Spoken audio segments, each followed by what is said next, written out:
should be played at high volume. This should be played at high volume. This should be played at high volume. Preferably in a residential area. The following thoughts on Happy Hour do not represent Cox Media Group or its sponsoring. Anything you hear may and will be used against you. Thank you. Voted as best local podcast in Tampa Bay by the Creative Loafing. You're listening to Happy Hour. You're tuned in to Happy Hour, an hour where Happy rants about something. Sit back and listen in. Happy Hour is on now. Happy Hour is on now.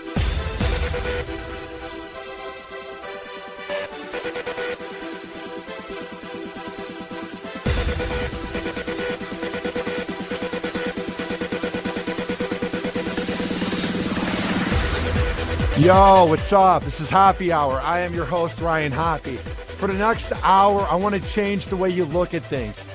What I'm about to tell you, I want to have it be your original opinion, but then after I'm done ranting and giving you my take, I want my opinion to change the way you look at everything. And it's not rocket science. To get into contact with me, it's pretty easy. Tweet at me, at Ryan Hoppe Radio, and I will be sure to see it in real time. Also, get the app in the Google Play and iPhone shop. Search up Hoppe Radio. You can check out the interviews I've done. Like today, I had legendary radio host Art Hellier. Everyone thinks of Dahl. Everyone thinks of Gary Meyer, Howard, Opie, and Anthony. But Art Hellier is the first legendary shock jock. He's interviewed people like President Truman, Reagan, Kennedy. He was sort of ahead of his time, and even he would admit it. So check it out. It's on the app. And on the app, you can also chat me live, which I like that feature. But speaking of chatting live, another way you can get into contact with me is you can call me right now. It's 847. Oh, wait, that's my phone number. The number, it was a joke there. Get it? It's 856-49-HOPPE. That is 856-49-HOPPE, and I will be sure to get the calls in real time. But we have a new feature that I am proud to add to Happy Hour, to whatever I'm doing here. Normally, I would do Hoppe TV, which is the video version of Happy Hour, via Periscope.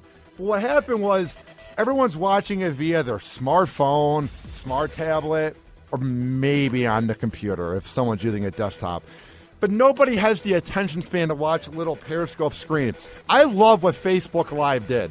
They literally took Periscope and they're like, we're just not going to have the comments on demand and we're not going to show you who's watching it. But Facebook Live basically took away Periscope.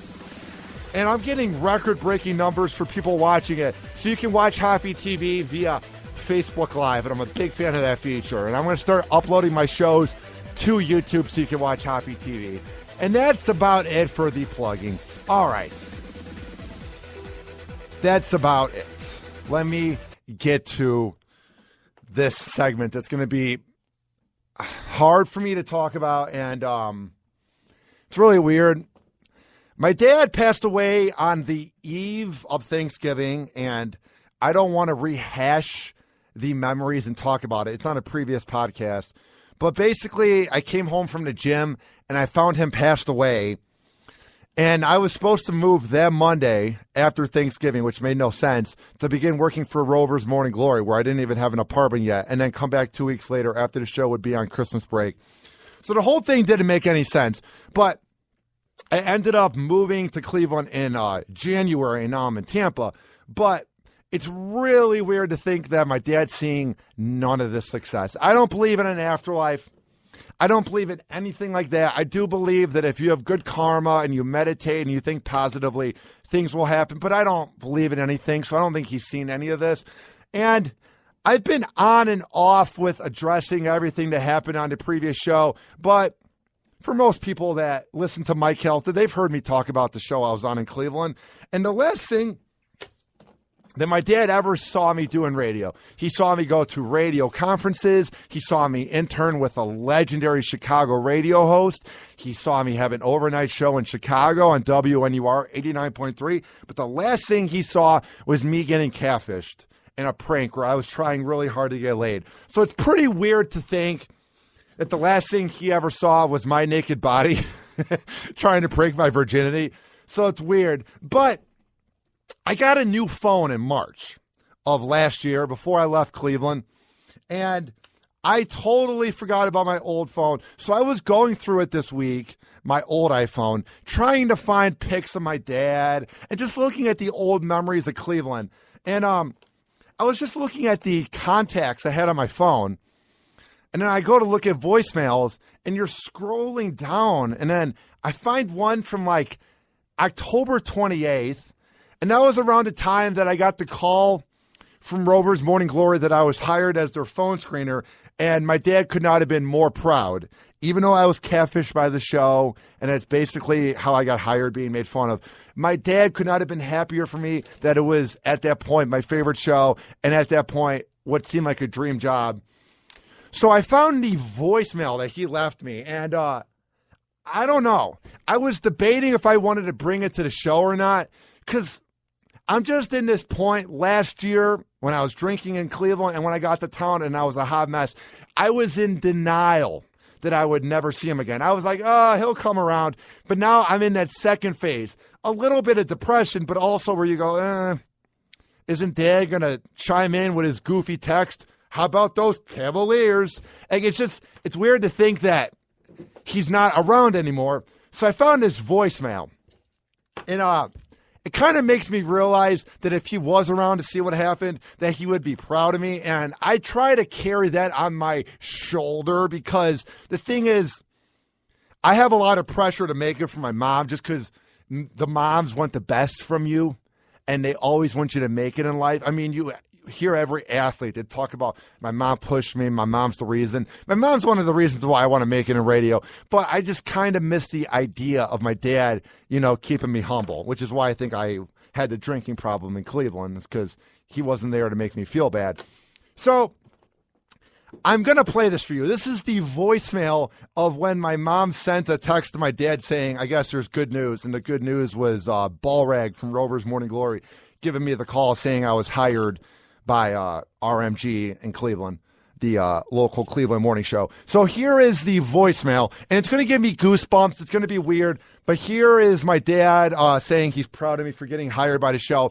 And I just wanted to play this for you guys because I've been talking to my boss, Mike Olivero, lately, and obviously someday I want to get Happy Hour on the radio. Obviously someday I would love to be on FM, AM, or even satellite radio.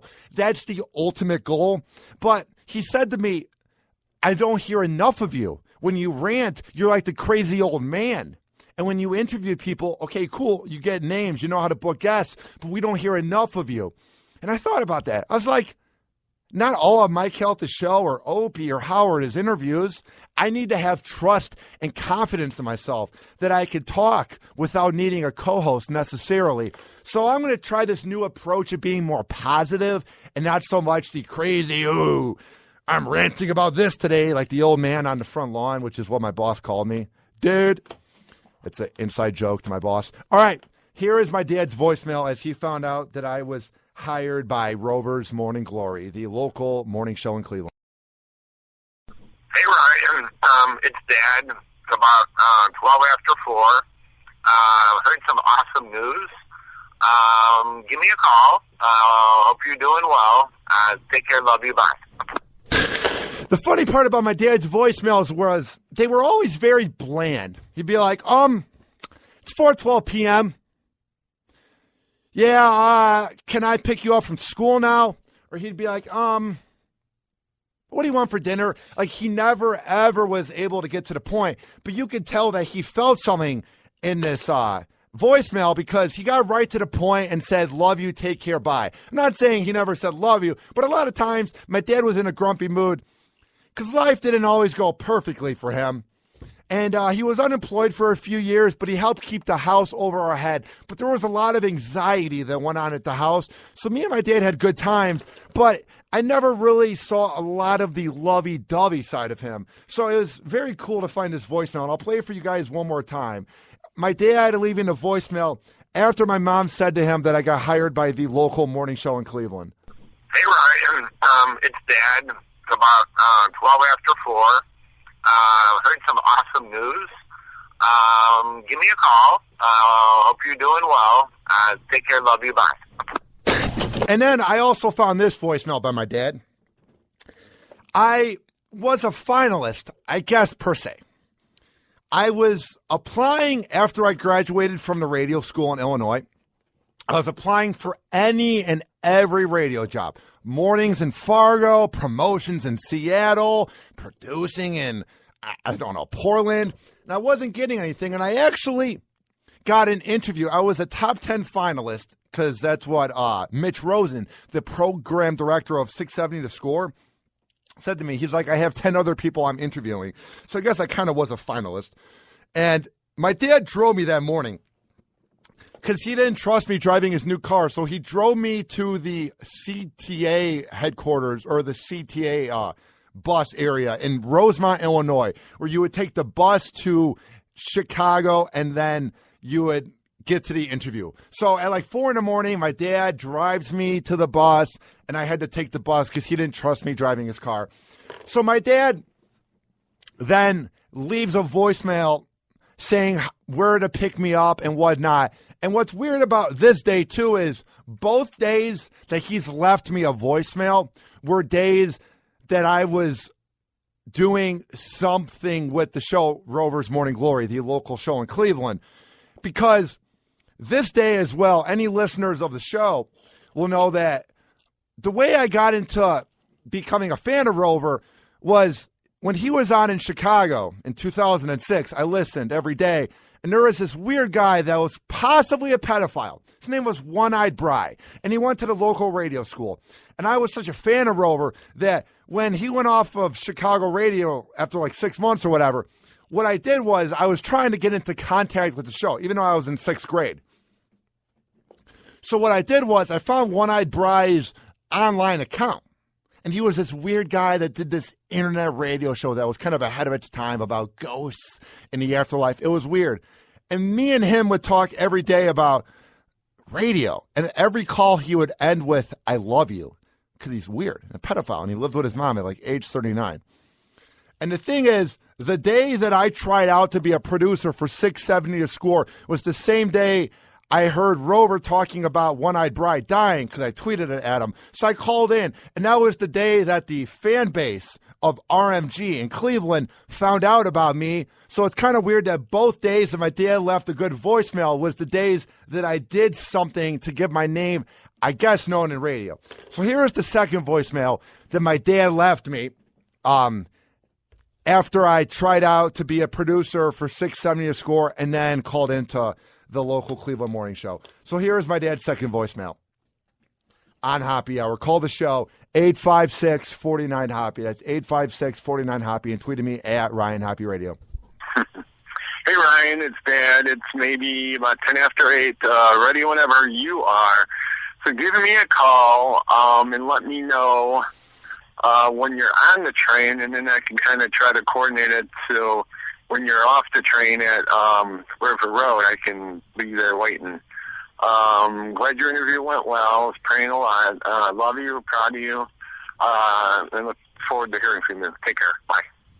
I guess it's not as touching of a call as when I got hired in Cleveland, but the call was him saying proud of you, because he didn't want me to go on the radio. He thought I was crazy wanting to be like Opie and Anthony or Rover at the time, or Jonathan Brandmeier or Mancow, the guys I grew up listening to. So for him to say he's proud of me was pretty surreal. And I was talking to my aunt the other day, and she said that he listened to every one of my shows, but just didn't want to tell me because he didn't want it to get to my head and he didn't want me to change what I'm doing, which, if you think about it, is pretty genius, because you don't want your kid to know that you're listening. So that kind of meant a lot. But it's also weird because I did this really hacky bit like 2 years ago. It was during the whole ice bucket phenomenon. It was called, Is It a Porno or the Ice Bucket Challenge? And I found audio of the ice bucket of girls going, ah! And then when I did my show at WNUR 89.3, I found a few porn clips, and then the girls reaching the top of the mountain, and you had to guess if was a porno or the ice bucket. So I thought throughout my life until he died, oh yeah, my dad never heard that really hacky, unoriginal, shocking segment, but he did. So that's weird to think about, but I don't know. I just want to get that off my bat and just kind of preach my soul to you guys. I mean, let me know what you thought of this segment. I'm just kind of expressing what I feel. Like, I don't want to be the guy that's sappy and shoves down everyone's throat that I don't have my dad anymore.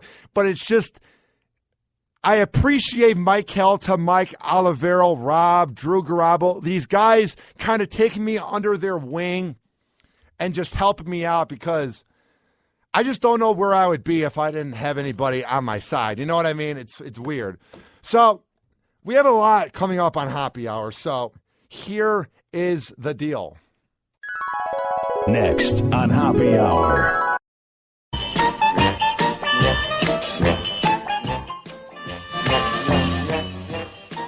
You like that wacky music? That means the Happy Hour will be right back. And we are going to talk about Michael Jackson. Everybody regards him as one of the greatest of all time, and he is. Everybody regards him as an influential singer, and he is. But everybody seems to forget that he touched kids, and everybody goes, no. Those are just accusations. We have further proof that it's more than accusations. Call the show, 856-49-HOPPY, 856-49-HOPPY, and tweet at me, at Ryan Hoppe Radio, and I will be sure to look at your Facebook Live comments on Hoppe TV. We will be right back on Happy Hour after this.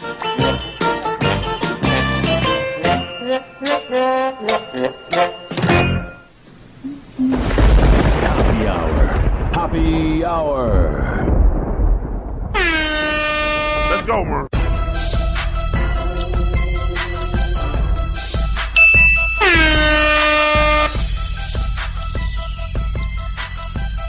Like fire needs a hair. Yeah. I won't burn unless you're there. You're there. I need you. Ooh, I need you to hate. Yes,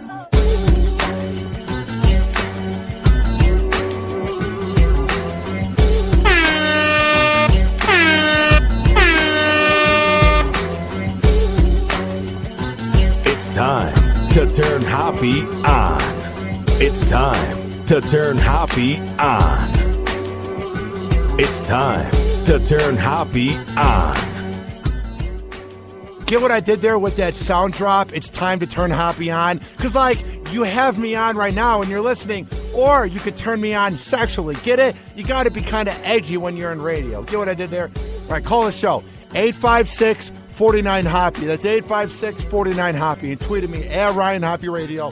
And the response on Hoppe TV via Facebook Live is through the roof. I'm sorry, Periscope, but you basically are out of it. You're basically MySpace now, because it's so much easier for people to watch via their iPad or their Roku box or their Facebook, or their desktop computer. Because when you use Periscope, you had to watch it on a little screen.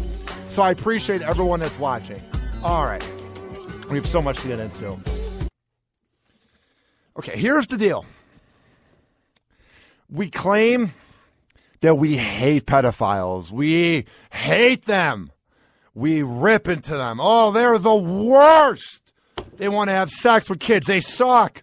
Oh, they're awful. We want to castrate them. Take them to hell. Exactly. They're awful human beings.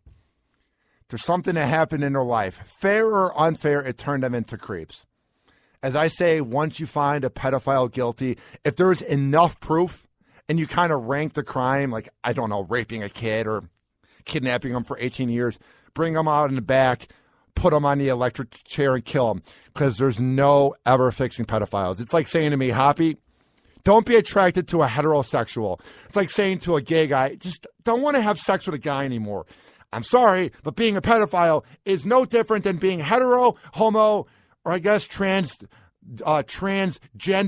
or asexual. And what I mean by that is I'm not comparing it to it. I'm just saying that's what they're attracted to, and there's no fixing it. And once they get out of jail, they begin acting up again, and we bring them back. Just saying. I'm not comparing it to being gay or being hetero. I'm just saying it's an orientation, if you like it or not. That's what I believe. Hey, we're in America. If you disagree with me, call me, 856-49-HOPPY. Explain how it's not an orientation.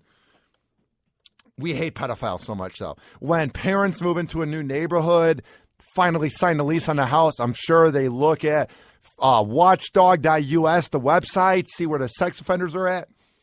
But How about this? What if this pedophile were to have pictures of naked boys and it was erotic? And it's not just them, sleeping, or maybe he took it on an accident.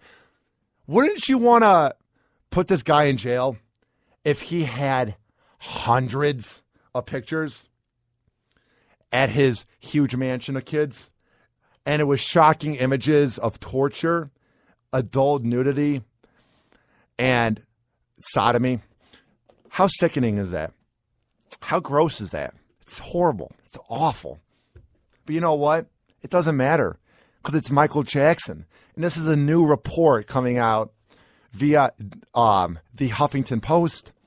And nobody's talking about it because nobody wants to admit that the greatest R&B singer, I guess, of all time is a pedophile. They don't want to admit that when they went to see his movie in 2009 that they were supporting a pedophile, or that when they bought a CD, they don't want to admit that he's a pedophile. And that's the problem. We're never going to fix the issues of pedophiles if we don't give them tougher sentences and we don't admit that Michael Jackson is a pedophile. I'm sorry.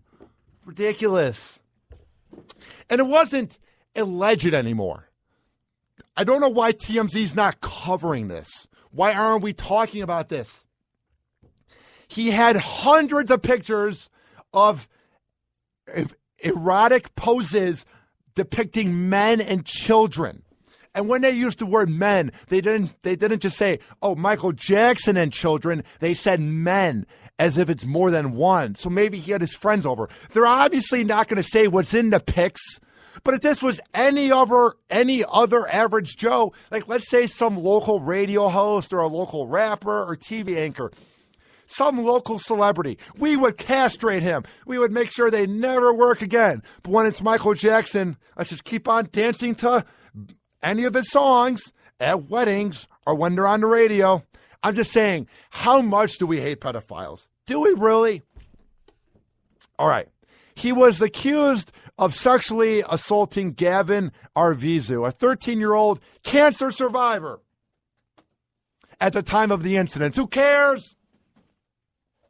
If it was anybody else, if it was me or any average Joe that's listening, oh yeah, we'd be castrated because it's the greatest singer of all time or one of them, whatever. Touching and potentially raping a 13-year-old with cancer, giving him Jesus juice at his Neverland Ranch, whatever. Moving on. Just saying, we have a precedent in this country. We let celebrities get away with DUIs, but if we get DUIs, put them in jail. Because they have money, they get away with crimes. We have this precedent in America. Oh, we're so against rape. Oh, we hate it. Rape sucks. But we let a pretty boy swimmer get 6 months or 3 months in jail. He might get out even sooner than that, even though he raped a woman for 20 minutes and then threw her behind a garbage can and bragged about it to his friends and gave her ecstasy. If I did that goofy kid from the promotions team on 102.5 The Bone, let's kill him. Or if it was some dude who is a fast food worker, we would want to kill him. But because it's a person with money that's good looking, we're going to let him get away with it. Or let's say it's a famous person getting a DUI, like let's say Bieber going 100 miles in Miami. He got away with it. Or going back to the whole thing of being a pedophile, Michael Jackson, we're just going to overlook that he was a pedophile. We're never going to fix any of the issues that we have in this country. Pedophiles, murder, rape. I mean, Ray Lewis basically got away with a murder, whatever. Kobe Bryant got away with a rape. If we want to fix the issues that we have in America, if we really want to fix them, we need to set a precedent that just because you're talented and just because you're rich and you're famous and you were born successful and you're a lucky sperm doesn't mean diddly squat. If we really want to end crimes, we need to have the same punishment that we give famous people to we give regular civilians. If you found pictures of me sodomizing kids, I would get 50 years in jail. But Michael Jackson got away with it, and we let him breathe for 4 more years until he died in 2009, and he was found guilty, or not guilty, in like 2005. So we let him have 4 more years of being weird. It's just, we got to admit that he was a creep. I'm sick of this. Enough. because we want to, oh, he was so great. Was he? Was he really that good at singing? I mean, he was good. He was the best of all time. But to me, when you're a kid toucher, that kind of makes it not as good. Like whenever I hear, let's say, any of his songs, if it's Jackson 5 or the songs from the 80s, I have to change the channel because I go, that's a kid toucher. But I guess we're all just going to forget about it and keep on playing it on the karaoke machine at bars during karaoke night. Thriller night, whatever. All right. This is on the Huffington Post. Michael Jackson was found to have a huge collection of pornographic material at his Neverland Ranch in 2003, according to police reports. And what I find odd about this is, of course, this comes out after he dies. Why didn't this come out? I don't know. At least when he was alive. I'm not into conspiracy theories. I'm not into any of that. But I will tell you this. Michael Jackson has a huge net worth. Michael Jackson was one of the most powerful celebrities of all time. So he obviously paid off the fact that this would not get out, because this would have been huge, and I mean huge evidence in that case of, I don't know, him having child porn. Why does Jared from Subway get away with it? I guess in 2000, or not get away with it. I guess in 2003, being a famous celebrity with underage porn was cool. But after 2003, that's when we hate on them. I mean, come on. Like, it's ridiculous. Many of these picture books. So he took pics, because back then in 2003, we didn't have smartphones. So he literally took pics and put them in photo albums and had boxes of videos. Whatever. In court papers from the time, submitted after a young boy came forward claiming he was sexually abused time and time again. The police report claims in Jackson's bedroom and bathroom alone that there was at least 7 boxes of work found by the cops of boys in their young to mid-teenage years. And in some cases, even younger. Most of the pictures fully nude or erotic. Another thing that came to my mind. If we really want to fix the idea of pedophiles and we want to make it go away, we're obviously never going to get rid of pedophiles forever, because there's always going to be creeps that had a bad time being a kid, so then they take it out on kids. But if we want to help address the problem, maybe we should begin giving harder sentences to the good-looking teachers that bang, I don't know, underage kids. Oh, yeah, it's so grand and dandy when it's Lisa Ann banging some kid, not kid per se, but an actor on Pornhub that's 24 but looks 18. Everybody watches that, gets so many views. Everybody loves the idea of having sex with the older woman. When I was an 18-year-old or 16, I never was cool in school. I'm kind of beginning to find myself, but I was really awkward and I had the worst speech impediment. And I always wanted to have sex with my teacher. She was so hot and she was nice to me because she was my teacher. But my little horny brain was like, oh, Miss, and I'm not going to say her name, wants to have sex with me, blah, blah, blah. Everybody fantasizes about that if you have a hot teacher. But that doesn't mean it's okay. If we want to fix the problem of pedophiles, maybe we should begin giving these teachers harder sentences. I know there was the one from the Tampa Bay area last year that got 20 years in jail, but that's one case. I feel like they get probation because they have boobs. I feel like when a male teacher gets it, we go, ew, ugh, let's get rid of him. But when it's a female, we're like, oh, wow, man, I would have loved to be a kid now in 2016. Because when you read the Facebook comments, it's laughable. And I'm really becoming to realize this. It's comical. All the dudes are like, yeah, I would bang her if I was 16. Okay, but you're not 16. It's a problem. It's kind of like when a 15-year-old wants to be grown up and wants to drink. So if a 15-year-old gets a DUI, it's fine because at that age you wanted to drink. The kids aren't old enough. They shouldn't be having sex with a 29-year-old girl that has daddy issues. If we want to fix the pedophile problems, We need to address the same precedent and the same type of rage onto celebrities and onto hot teachers as we would onto goofballs like me or any other average Joe. And until we do that, it's not going away. Until we do that, we can wonder why pedophiles hang around. We can wonder why it's getting worse by the day and why every day when you turn on, let's say, the news or you go on a news website, this teacher in Texas, this teacher in Pennsylvania, this teacher in Milwaukee, this teacher in Alaska are having sex with the kids because we're not doing anything about it. We let Michael Jackson get away with it. That could have been a huge precedent. It could have been a huge time to show that we really care about getting rid of pedophiles. But until then, it's going to keep on happening, and we do find them sick. We just are afraid to punish the hot teachers, and we were afraid to punish Michael Jackson over a decade ago. And the next person that does it, we're going to keep on giving them a light punishment. I will end with this. Sure, we've come far. But Jared from Subway literally ruined kids' lives. He gets 20 years in jail. He will be at a midlife crisis of like 55. He could have up to another half a century of being alive. Those kids' lives are ruined forever.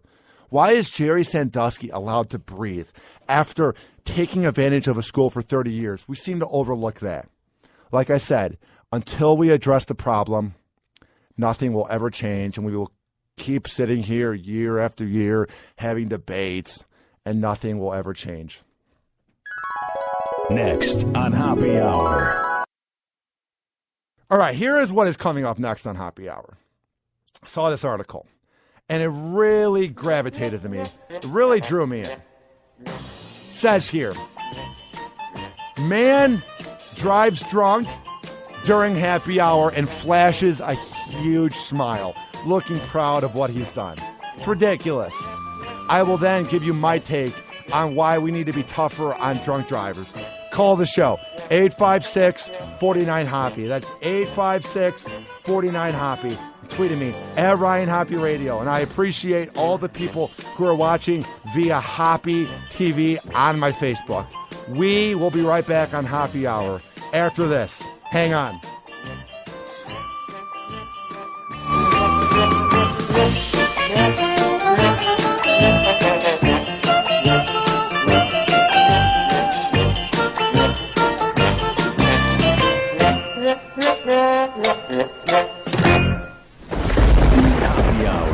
Happy Hour. What up? What is happening? This is Ryan Hoppe from the award-winning Happy Hour podcast, and I'm here today to talk about my new sponsor, Simply Prepaid of Gulfport, which carries T-Mobile, Go Smart Mobile, Simple Mobile, and Ultra Mobile services. All of their plans are no contract, so you don't have to worry about that. And they are powered by the T-Mobile network. They have an unlimited plan for any budget. So maybe you're behind on bills and you don't have a lot of money right now, but you want to have an unlimited plan. Trust me when I say Simply Prepaid of Gulfport is the place to go to. You can bring in your own device or take advantage of their large assortment of handsets. If you bring in your old device from another carrier, you can get a free phone with no contract if you transfer your number from the other carrier. So that is one of the most badass features about them. One of the best things about Simply Prepaid of Gulfport is they carry a full assortment of accessories for your tablet or smartphone, and they even do repairs. So maybe something is acting up with your phone and you don't know who to turn to. Trust me when I say Simply Prepaid of Gulfport is the place to go to. And they even have very convenient cell phone classes. So maybe you're behind on the whole smartphone phenomenon and you want to catch up. Maybe you need to know about it for your new job, or you just want to fit in with all the cool kids. Head on over to Simply Prepaid of Gulfport and they can hook you up with some good classes. If you tell them that Ryan Hoppe sent you, you can get a free gift with any repair or activation. And now you're probably wondering, how can I get in contact with such a great deal? They are at 5014 Gulfport Boulevard South. And if you don't know where Gulfport Boulevard South is, trust me, it's not hard. When you cross 49th Street going west on the 22nd Avenue South, it becomes Gulfport Boulevard. So it's not hard to find. It's very convenient. And trust me, Patrick and everybody at Simply Prepaid of Gulfport, they're reliable, they're humble, and they are there to help you out. If you want to call them, it's not hard. It's 727-331-1934. That is 727-331-1934. I'm a man of my word. Trust me when I say Simply Prepaid of Gulfport is the best in the Bay. Call Hoppe now. 856-49-HOPPE. Tweet at him at Ryan Hoppe Radio.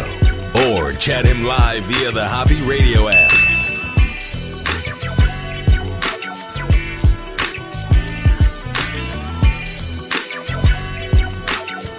I see that my guy, Brother Fred, or Fred rather, from 103.5 Kiss FM has checked in to watch Hoppe TV via Facebook Live. That is awesome. Grew up listening to him, 103.5 Kiss FM. Big fan of him. Had him on Happy Hour. I'm going to begin doing something. I've done so many shows recently over the past year that I feel like it's clutter. You know, it comes off annoying. So every Thursday, I'm going to do a throwback thing. Throwback Thursday. Really original, the name. And I'm going to tweet out an interview I did, let's say, a year ago so you can catch up. I mean, I had Bob from Bob and Tom, a bunch of names. So I'm going to begin doing that. And rants as well. So tweet at me. At Ryan Hoppe Radio. Call me 856-49-HOPPE. That's 856-49-HOPPE. If you have the app from the Google Play or iPhone shop, you can chat me live. Search up Hoppe Radio. All right. Saw this, and I mean, I guess this can go with any type of rant about drunk driving. With my show, I don't want to come off like the crazy old man who's, you know, yelling on his front lawn, those pedophiles, those celebrities, those drunk drivers. But I will say this. I do want to speak my mind, and I'm trying to take the approach of being more conversational. So I'm not just going to be like, oh, those dumb douchebags that work out at the gym or the girls that are hot that are driving drunk. I'm not going to be so rude, but I'm trying to take a new approach to ranting. This is what my boss wanted me to do. Mike Olivero is talk and have people know who I am and not just be that crazy shack jack. So I saw this headline, and it's pretty infuriating. A guy gets blackout drunk during happy hour. He flashes a wide-eyed grin in mugshot. Like, he's so happy, like, as they say in the rap world. He's cheesing, yo. He's so happy, man. He must have a lot of money, man. He must just be set for life, or he knows he's going to get away with the DUI. Maybe his daddy knows somebody, knows a good lawyer. Maybe he's just such a moron that he's like, whatever, I'm handsome. Time to take a nice picture. I look good in this shirt. I'm photogenic. Jonathan Primo. I don't even care if I said his last name right or wrong. 32 years old, was pulled over on Saturday night for speeding 120 miles per hour. Whatever. His blood content level was, you ready? Guess. 0.8 is double the limit, or is the limit, right? 0.08 is when you're like, oh boy, ooh. He was at 0.24. Number one, I don't even know how he wasn't dead. Number two, how is he even driving? Like, are you that much of a moron that you're like, I'm a good drunk driver? That's what I love what people say, is they go, I'm a good drunk driver. You know, I'm good at driving drunk. No, you're not. Maybe you get the job done a lot because there's not a lot of cops on the road. Because if you think about it, the ratio to cops to people on the road, you have a good chance of driving home drunk. I'm just being honest. That doesn't make you a good drunk driver. That just makes you really lucky. You are having dice in your hand and you roll it every time you drive across the Howard Franklin in Tampa like a dirtbag drunk at 2 a.m. You're not a good drunk driver. You're lucky. I have seen so many drunk drivers here in Tampa Bay. It's ridiculous. Why does this area lead the country in wrong way drivers? Is it because they have a ton of nudie bars? Especially on the Dale Mabry Road. Very odd. Is it because there's so many bars, the sun's out, everyone's happy and crazy? Why are there so many drunk drivers in Tampa Bay? The best part is this dude's from Florida, whatever, West Palm Beach. Of course, it happens here. I'm just saying, if we want to be tougher on drunk drivers and we want to get them off the road, I'm sorry, having late night PSAs on Adult Swim or Comedy Central isn't doing it. Drunk driving is going to kill people on billboards isn't doing anything. We need to have tougher laws. Now, maybe 10 years in jail isn't going to happen ever. But if I was president or a mayor or a police commissioner, I would do it. But you know what we should do? And I'm not kidding. I'm not being outrageous. I swear to God, I'm not being scripted. So a lot of times when I rant, people go, oh, you're just doing this to piss us off. No, I'm being honest. I'm not scripted. I'm being serious. If you get caught with a DUI, minimum 5 years, no license. Because until we keep giving them easy slates and they go to class and they learn how to not drive drunk, ooh, it's hard. Don't put the keys in the ignition, you dirtbag, you dumbass. Until we have tougher laws, nothing will ever change. Sorry. Nothing will ever change until we have tougher laws. Dirtbags like this guy from West Palm Beach, Jonathan Primo. Until we have tougher laws, we'll keep saying, why are people losing their lives in crashes from drunk drivers? We'll keep saying to ourselves, well, why don't we have more checkpoints? Because it costs a lot of money for them to set it up, and it's very controversial. The ultimate way to prevent DUIs, not to cure it, not to make it go away forever. The ultimate way to get rid of drunk driving is to have harsher crimes. And we often hear, a lot of times when there's these crashes, we are sad for 5 minutes, and then we move on to the new news cycle of checking out Kim Kardashian's fat ass. But when you hear about these crashes, a lot of times they don't even get a scratch on their face. They just walk out drunk, but they're fine. But then a minivan of kids and a mom and a dad die. And then what happens is you look into the report, and what you see is this guy had 5 previous DUIs, went to jail for 6 months, went to traffic school 3 times, whatever. Who cares? And we let them get off scot-free. So nothing's going to ever change, And he was so happy. He was bragging about it on Twitter a lot whenever he's driven drunk. He's been known to say, got home safe, yo. This is who is going to probably get out scot-free or without anything because he's good looking. He's a crazy guy. He's wild. He's handsome. He'll be in court and he'll have his puppy eyes. He'll be like, I'm sorry, please. And he'll have like little pretty eyes, like a little new fresh puppy that you've adopted. You'll be like, oh, he's so pretty. Just saying. There's never, ever going to be a way to fix being a pedophile, murder, rape, drunk driving. There's never going to be a perfect way. There's never going to be a way to cure it 100%. There's only one thing that is guaranteed in life. 10 out of 10 people die. Everybody dies. Nobody wants to die. Even the most depressed people don't want to die. And we go, I want to live forever. Do we really want to live forever? Because when you have drunk drivers on the roads, that's just going to keep on happening. The chance of them when they roll the dice and they kill these families, and we go, whatever. And then the same people that talk about it and pretend to care, then drive drunk the next weekend. Or how about pedophiles? They cause kids to often kill themselves, because sex is ruined forever. Their emotions are ruined forever. Whatever. And murder, that's never going to be cured. I have no answer for that. I don't know. I'm just saying, you're never going to hear me talk about gun laws or mass shootings because that's way over my head. I'm just saying if we have tougher laws and we set the same precedent, maybe things will change, But until then, the George Zimmermans of the world and the Casey Anthonys will get off scot-free. O.J. Simpson with the murder case. And the Jerry Sandusky's not being put to death for raping kids for 30 years. And Jared from Subway just getting 20 years in jail because he's famous.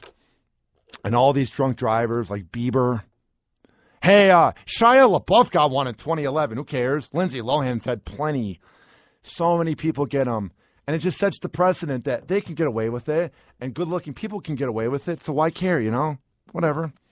I'm just saying. It's something I've been thinking about. Call the show before I end it. 856-49-HOPPY. That is 856-49-HOPPY. And I appreciate everybody that listens. You can tweet at me, at Ryan Hoppy Radio. And as I end the show, for people that are watching via Facebook, I do this thing where I end it by doing last call, and it's where I promote everything I'm up to. And you have the last chance to call in and give your take on the news. So call 856-49-HOPPY. That's 856-49-HOPPY. Kyle from my show, Happy Hour. I've been meaning to text him. We talk a lot. Sometimes he ignores my calls, but we'll talk after the show. Thinking about having him call the show. He was the producer for about a month and a half, and then Christmas happened and life happened. He will be coming back soon because I want to build a panel of people around Happy Hour. He just chimed in and said, is that a real number? It is. It's via Google Voice, 856-49-HOPPY. And you can leave me a voicemail 24/7 whenever you want. All right, time to end this show. This has been Happy Hour. I appreciate you listening. Happy Hour.